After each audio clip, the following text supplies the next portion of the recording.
वो moon wind एक pome है जो हम लोगों ने जिसकी रीडिंग स्टार्ट करनी है, और आज हमने उसका जो है वो मेन आइडिया जो है वो डिस्कस करना है कि वो पोइम लिखी क्यों गई, उसके अंदर क्या क्या चीज़ें डिस्कस की गई हैं। इससे पहले आप 9 पोइम जो है वो पढ़ चुके हैं, तो 9 पोइम लिखने का क्या मकसद होता है और पोइम और दूसरे चैप्टर्स में क्या फ़र्क होता है वो आप उसमें बहुत अच्छे से जो है वो आपको पता चल गया होगा।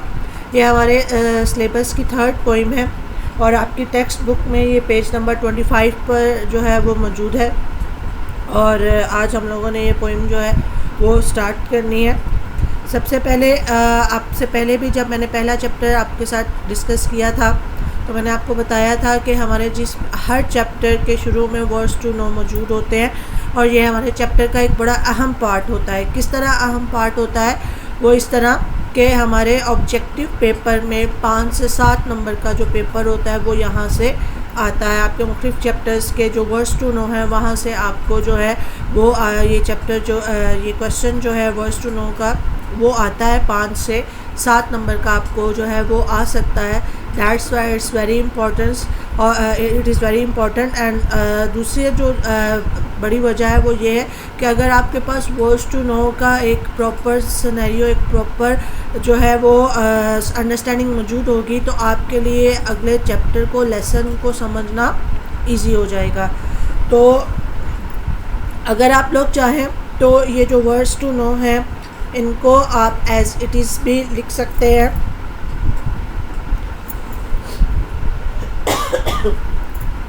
एज इट इज़ भी लिख सकते हैं, और अगर आप सेटिस्फाइड नहीं हो रहे इन मीनिंग से तो आप इन वर्ड्स के डिक्शनरी से दूसरे मीनिंग्स लेकर भी आप जो है वो लिख सकते हैं। I am not forcing you कि आपको यही जो है वो मीनिंग्स लिखते हैं, लेकिन अगर आप दूसरे मीनिंग्स लिख रहे हैं, सॉलिड मीनिंग्स लिख रहे हैं तो आप यू कैन, और आपको लग रहा है कि वो ईजी भी हैं तो आप कर सकते हो। और अगर आपको लगता है कि यही ज़्यादा जो है वो सूटेबल है तो आप यही कर लें। क्लाउड्स हिट्स, क्लाउड धक्का लगना, हिट लगना, आपको ज़रब लगना।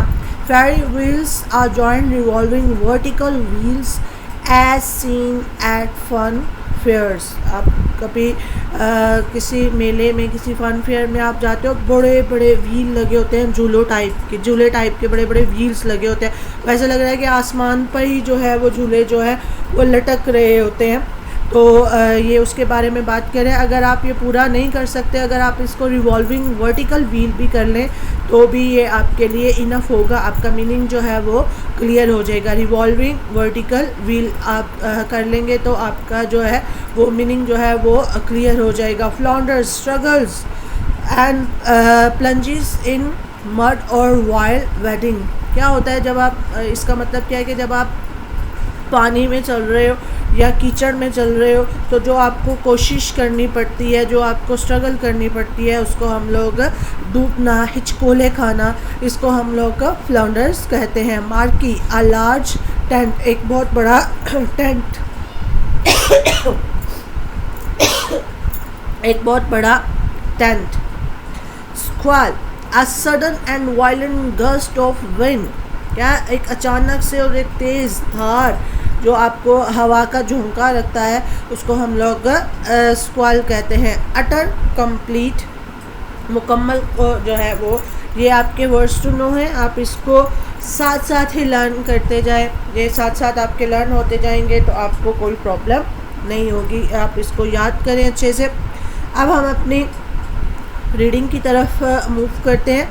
रीडिंग की तरफ मूव करने से पहले एक थोड़ा सा मेन आइडिया जो है इस पोइम का हम लोग ले देते हैं कि मून विंड एक्चुअली है क्या। ये टेड ह्यूज है, इंग्लिश पोइट है, और ये अक्सर बच्चों के लिए पोइम्स लिखता है, उसने ये पोइम लिखी है। हम जब इसके दूसरी पोइम्स भी पढ़ते हैं, जब हम इसकी दूसरी पोइम्स भी पढ़ते हैं तो हमें इसमें जो है वो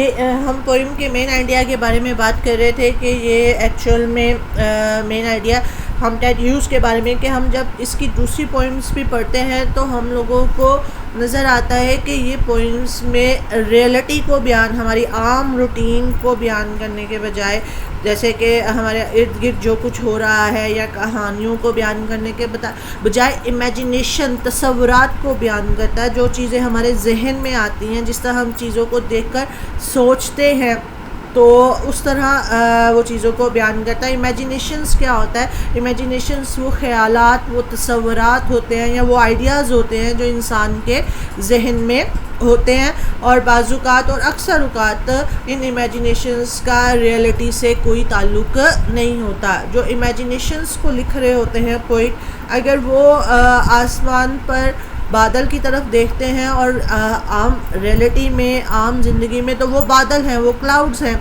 लेकिन अगर उन बादलों की शेप में वो उनको कोई जो है वो घोड़ा नज़र आ रहा है या वो कोई हाथी नज़र आ रहा है, तो वो क्या कहेंगे कि आसमान पर घोड़े और हाथी जो है वो भाग रहे हैं। ठीक है, तो वो अपनी इमेजिनेशंस को लिखते हैं, अपने तसव्वुरात को लिखते हैं जिनका हकीकत से कोई ताल्लुक़ नहीं होता। तो जब हम ये पोइम भी देखते हैं तो ये बड़ी स्ट्रेंज सी, बड़ी मिस्ट्रीफुल सी, बड़ी एक अजीब सा इसमें टेस्ट है कि रियलिटी इसमें कोई नहीं है, इसमें सोच का कोई रब्त नहीं है। तो सोच जो है वो एक कंटिन्यूसली फॉर्म में नहीं जा रही, बल्कि क्या है, इमेजिनेशन फॉर्म है। उसको जिस तरह चीज़ें, वो जिस तरह चीज़ों को सोच रहा है, जिस तरह चीज़ें उसके जहन में आ रही हैं, वो उनको वैसे ही लिखता जा रहा है और बयान करता जा रहा है। एक्चुअल में इस पोइम में वो उस हवा के बारे में सोच रहा है, उस जो है वो विंड के बारे में सोच रहा है जो चाँद पर चल रही है। वो कहता है कि मैंने नहीं देखा कि चाँद पर जो है वो हवा जो है वो चलती है तो वहाँ पर क्या कुछ होता है, लेकिन मुझे लगता है कि जब हवा चलती होगी तो अपनी इमेजिनेशंस पावर के ज़रिए वो तसव्वुर करता है शायद जब चाँद पर हवा चलती होगी तो ये होता होगा, और अपनी इमेजिनेशंस को बयान करने के लिए वो ज़मीन के होने वाले वाक़यात के साथ उनको कंपेयर करता है। कि जैसे कहता है कि चाँद पर हवा चलना ऐसे ही है जैसे आप कहीं पर खड़े हों और आपको एकदम से जो है वो गोभियों का और एक जो मुर्गियां हैं उनका एकदम से आपको हिट करती हुई गुज़र जाती हैं। बाज़ुकात वो उसको हवा चलने ऐसा है जैसे कि कोई व्हील है आसमान पर, वो जो है वो गोल गोल घूम रहा है। इस तरह की बहुत सारी इमेजिनेशंस अपनी, सिर्फ़ अपने तसव्वुरात को, जो उसके जहन में चीज़ें आ रही हैं, सिर्फ़ वो उनको बता रहा है कि ये है, हकीकत से उनका कोई ताल्लुक़ नहीं है। इमेजिनेशन जो इमेजिनरी पोइट होते हैं वो क्या करते हैं, वो अपनी इमेजिनेशंस को पोइम्स की शक्ल में, वर्सेस की शक्ल में, शायरी की शक्ल में लिख देते हैं जो उनको तस्कीन देती है, जो उनको खुशी देती है। फिर वही बात है कि उन इमेजिनेशंस का अक्सर औक़ात हकीकत से कोई ताल्लुक़ नहीं होता। मून विंड यानी कि वो हवा, मून चाँद को कहते हैं, विंड तेज़ चलने वाली हवा। तो अगर आप अपनी बुक की टेक्स्ट बुक का पेज नंबर 25 भी देखेंगे तो वहाँ पर भी आपको चीज़ें उड़ती हुई जो है वो नज़र आ रही हैं। ये भी उसकी इमेजिनेशन को एक शक्ल देने की कोशिश की है कि जब हवा चल रही होगी चाँद पर तो ये सब कुछ कैसे होगा। आज हम लोग इसकी रीडिंग स्टार्ट करेंगे और साथ इस रीडिंग को समझने की कोशिश करेंगे। There is no wind on the moon at all। पहली बात ही उसने कह दी है, कहता है कि चाँद पर हवा मौजूद नहीं है, लेकिन फिर भी वो इमेजिन कर रहा है कि अगर चाँद पर हवा चलती है तो क्या होता है। Yet things get blown about, लेकिन फिर भी चीज़ें उड़ती फिरती हैं। In utter stillness, देखें utter का मतलब होता है मुकम्मल, स्टिलनेस साकत, जामद, एक जगह रुक गया हो। तो कहता है कि इन अटर 2 दफ़ा उसने अटर को यूज़ किया, यानी कि वो उस स्टिलनेस पे, उस जामियत पर, उस साकन पे, उस स्टैटिक फॉर्म पर क्या करना चाह रहा है, फोर्स करना चाह रहा है, ज़ोर देना चाह रहा है कि वहाँ पर वो चीज़ें जो हैं इतनी स्टिल हैं, इतना वहाँ पर सुकून है, मुकम्मल सुकून है। योर कैंडल्स शिवर्स आउट, लेकिन उस स्टिलनेस में भी आपकी योर कैंडल, आपकी जो मोमबत्ती है शिवर्स, फड़फड़ाती है। जैसे एक मोमबत्ती पे आप चला दें, आग जला दें, उसको थोड़ी सी हवा में रखें तो ना वो बुझती है ना वो जलती है, तो बल्कि फड़फड़ाती है। कहते हैं शिवर्स आउट, कपाती है, फड़फड़ाती है इन अटर स्टिलनेस। और इस स्टिलनेस में भी, इस खामोशी में भी जॉइंट मार्की एक बहुत बड़ा जो तंबू है, एक बहुत बड़ा जो टेंट्स है, बूम्स गरजता है एंड फ्लाउंडर्स पास्ट यू। फ्लाउंडर्स यानी कि हचकोले खाता है आपके पास। तो कहते हैं कि वो हवा, ये देखिए ना, ये चीज़ें जॉइंट मार्की हो गया, ये कैंडल हो गई, ये हमारी ज़मीन की चीज़ें हैं। जब हवा चलती है तो कैंडल भी ज़ाहिर है कपाती है, और बूम्स एंड वो जो हमारा मार्की है, हमारा टेंट है, वो भी क्या करता है, गरजता है। ऐसे लगता है जैसे वो हचकोले खा रहा है, वो स्ट्रगल कर रहा है अपने आप को कायम रखने। तो ज़मीन की चीज़ों को वो कंपेयर कर रहा है अपनी इमेजिनेशन में कि जब चाँद पर होता होगा। कहता है हालांकि चाँद पर हवा नहीं है, लेकिन इस हवा के ना होने के बावजूद भी मुझे लगता है कि अगर वहाँ पर ये चीज़ें मौजूद होंगी तो ये चीज़ें इस तरह जो है वो हरकत करेंगी। लाइक अ स्वान एट सी, ये आप अपनी जो बुक्स है लाइक अ स्वान एट सी, तो इसको आप अंडरलाइन कर लें। जब हम लोग इसकी एक्सरसाइज करेंगे तब इसके हवाले से एक इम्पोर्टेंट क्वेश्चन है सिमिली का, वो हमारे सामने आएगा, तो आप इसको अंडरलाइन कर देते हैं। लाइक अ स्वान एट सी, स्वान कहते हैं एक बहुत बड़ा वाइट कलर का परिंदा होता है जो समुंदर के ऊपर चलता है और मछली का शिकार करता है। तो कहता है कि वो जो मार्की है वो मार्की जो है वो हवा के चलने से गरजता है और हिचकोले खाता है, और एक ऐसे ही स्वान की तरह, एक ऐसे ही परिंदे की तरह जो समुंदर के ऊपर तेज़ी से साथ उड़ता है और तेज़ी के साथ समुंदर की लहरों में एक हलचल पैदा कर देता है। इन अटर स्टिलनेस, मुकम्मल खामोशी में, जब पोइट ने किसी बात पर फोकस करना हो, किसी बात पर ज़ोर देना हो, तो वो क्या करता है, वो उस फ्रेज़ को, उस बात को बार बार दोहराता है ताकि वो उस बात को पढ़ने वाले के जहन में बैठा दे। तो वो अटर स्टिलनेस जो है मुकम्मल, तो इस बात पे वो बार बार ज़ोर दे रहा है कि ये सब चीज़ें जो हैं वहाँ पर चाँद में मुकम्मल स्टिलनेस है, मुकम्मल खामोशी है, मुकम्मल जो है स्टैटिक हालात है। लेकिन मुझे ये लगता है कि वहाँ पर जब हवा चलती होगी तो ये सब चीज़ें होगी। कहते हैं वहाँ पर जब हवा चलेगी तो आप कैसा फील करोगे, तो कहते हैं ऐसा फील होगा वाइल्ड, जैसे कि you stand in the street, जब आप एक गली में खड़े होते हैं, अ स्क्वाल ऑफ हैन एंड कैबेजेस, मुर्गियों का, और जो कैबेजेस बंद गोभी को कहते हैं, सब्जी का है, knocks you off your feet, वो आपको आकर स्क्वाल हिट करता है, आपको टकराता है और आपको आपके पाँव के बल गिरा देता है।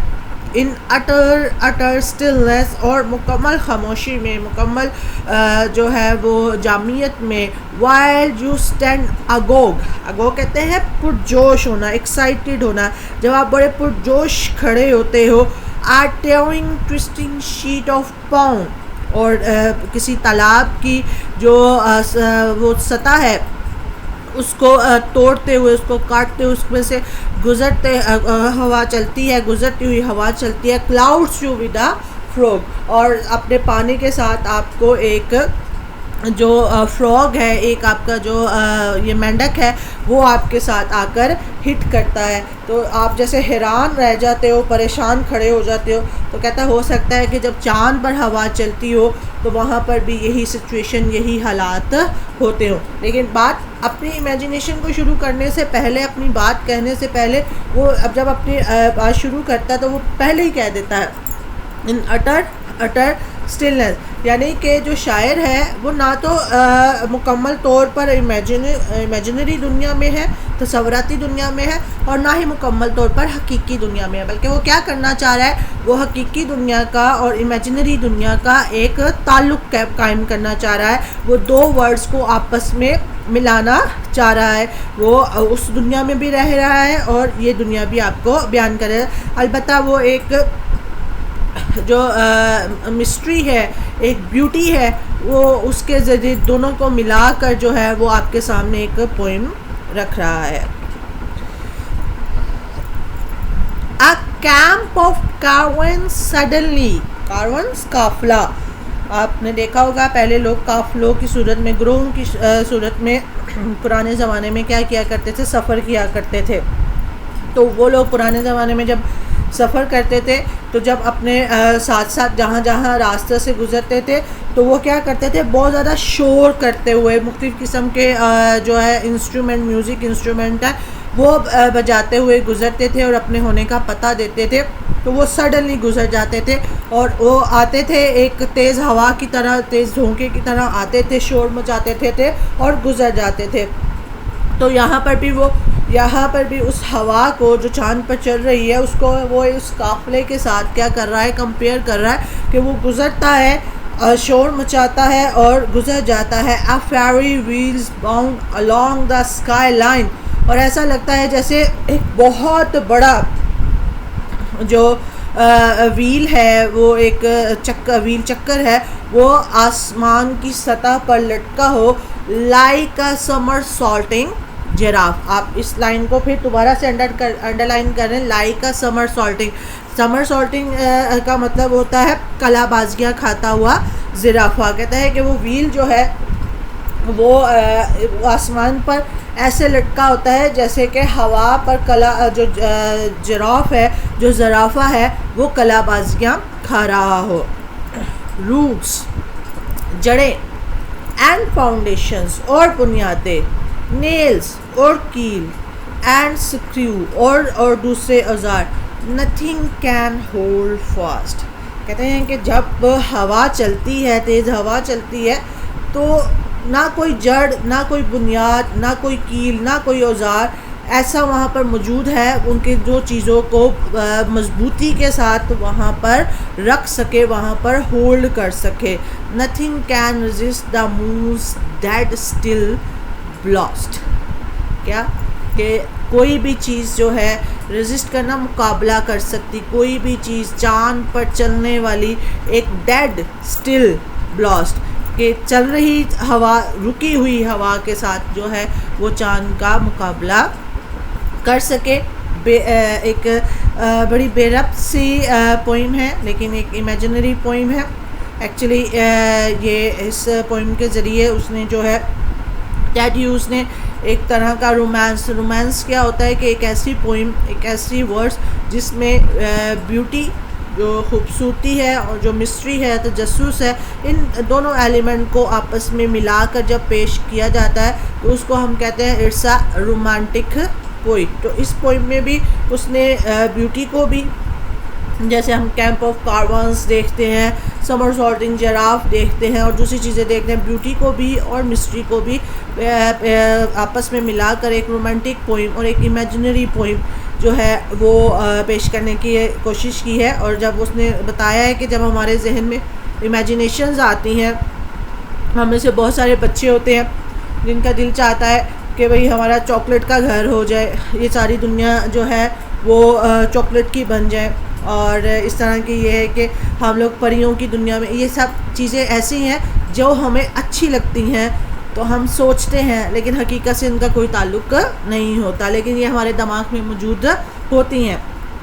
तो वही चीज़ें जो हैं यहाँ पर उसने बयान की हैं कि ये चीज़ें मेरे जहन में मौजूद है, हालांकि हवा है ही नहीं है चाँद पर, लेकिन मुझे लगता है कि अगर वहाँ पर हवा चलेगी तो ये सब चीज़ें जो हैं वो वहाँ पर होंगी।